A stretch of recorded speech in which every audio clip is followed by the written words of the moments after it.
দেখুন, এটা নিয়ে আমার কোনো আপত্তি নেই বা আমাদের কারোরই কোনো আপত্তি থাকা উচিত নয়, কিন্তু এতদিন ধরে যেভাবে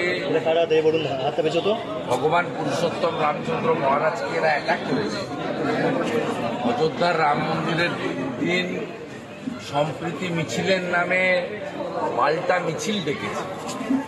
গোটা ভারতবর্ষের অধিকাংশ রাজ্য সরকার কেউ পূর্ণ দিবস, কেউ অর্ধ দিবস ছুটি দিয়েছে। একমাত্র পশ্চিমবঙ্গ সরকার 22শে জানুয়ারি ছুটি দেয়নি। একমাত্র মুখ্যমন্ত্রী, ভারতবর্ষে বিজেপি বা এনডিএর বাইরেও অনেক মুখ্যমন্ত্রী আছেন অন্য দলের, তারা কিন্তু রাম মন্দির উদ্বোধনের মতো একটা সেন্টিমেন্টাল এবং একটা ইমোশন যেখানে সনাতনীদের আবেগযুক্ত, তাকে অস্বীকার করেননি। ইনি কিন্তু এই দিন মিছিল করেছেন এবং মিছিলের জন্য স্থান বেছে নিয়েছেন পার্ক সার্কাস 7 পয়েন্ট। স্বাভাবিকভাবে এই কাজটা যদি অনেক আগে থেকে করতেন তাহলে পশ্চিমবঙ্গে আজকে এই অবস্থা হতো না। আমি যেভাবে গত বছর দুর্গাপূজার বিসর্জনের দিন হড়পা মালে আমাদের জলপাইগুড়ি বিসর্জন যাত্রীরা ভেসে যাওয়ার পরেও মুখ্যমন্ত্রী যাননি, তিনি জলপাইগুড়িতে টর্নেডোর দিন মাঝরাত্রে পৌঁছেছেন চার্টার ফ্লাইট নিয়ে। আমি মালবাজারের সভা থেকে বলেছি এটা ভোটের জন্য করেছেন, যদি রাজধর্ম পালন করতেন তাহলে দুই জায়গাতেই সমান দৃষ্টি দিয়ে দেখতেন।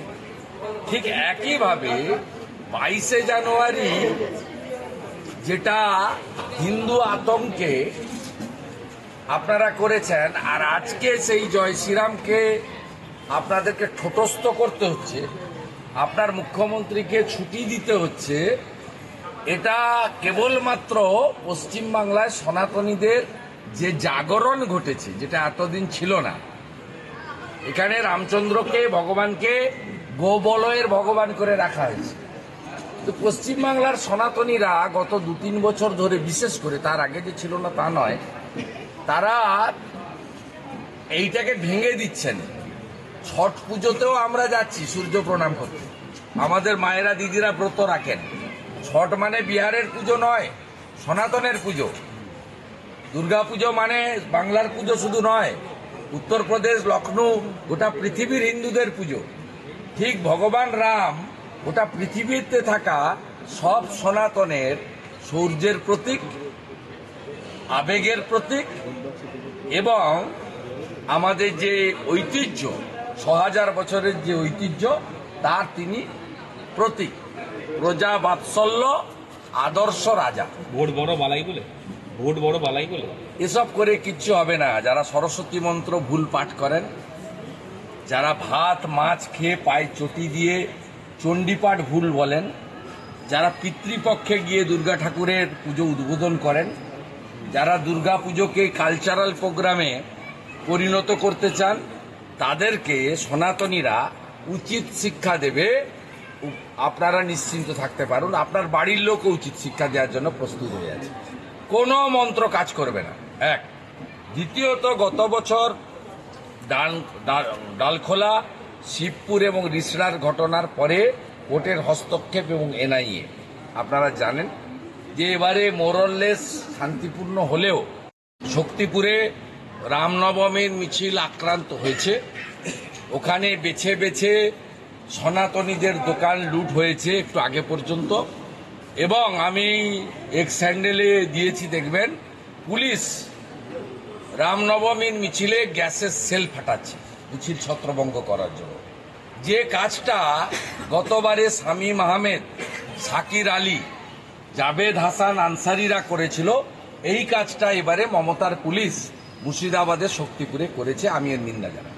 আজকে অসমে কি বলেছেন যে ওনার কথা কোনো লাভ হবে না, অসমে জামানত থাকবে না। তৃণমূলের ইস্তাহার কি? এটা তো লোকসভার ভোট, বেল পাকলে কাকের কি? টোটাল আসন 543। প্রধানমন্ত্রী হওয়ার জন্য দরকার 272, লড়ছে 45, গরুর গাড়ির হেডলাইট। তাই যার 45টা প্রার্থী সে জাতীয় স্তরে ইস্তাহার প্রকাশ করছে, এটাকে কি বলবেন? ড্রামাবাজি ছাড়া আর কিচ্ছু না। জাতীয় দল থেকে আঞ্চলিক দল হয়েছে, লোকসভা ভোটের পরে এটা ওই কালীঘাটের দলে পরিণত হবে, পটুয়াপাড়ার দল। ইন্ডিয়া জোটের নেতৃত্ব দেবেন। ইন্ডিয়া জোট বলে কিছু নেই, ওটার নাম ইন্ডি জোট। ওর পিন্ডি চটকে গেছে ছত্তিশগড়, মধ্যপ্রদেশ, রাজস্থানের ভোটে, ওর কোনো অস্তিত্ব নেই। দাদা প্রচুর জায়গায় অস্ত্র প্রদর্শন হয়েছে, দাদা প্রচুর জায়গায় অস্ত্র প্রদর্শন হয়েছে, দাদা আজকে নিষেধাজ্ঞা ছিল।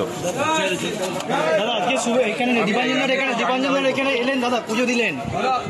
পুজো দিলাম মানে আমি ভারতীয় জনতা পার্টিতে যুক্ত হওয়ার পর থেকে প্রতি বছরই এনাদের বাড়িতে পুজো হয়, আমাকে আমন্ত্রণ জানান দীপাঞ্জনবাবু আমার সহকর্মী।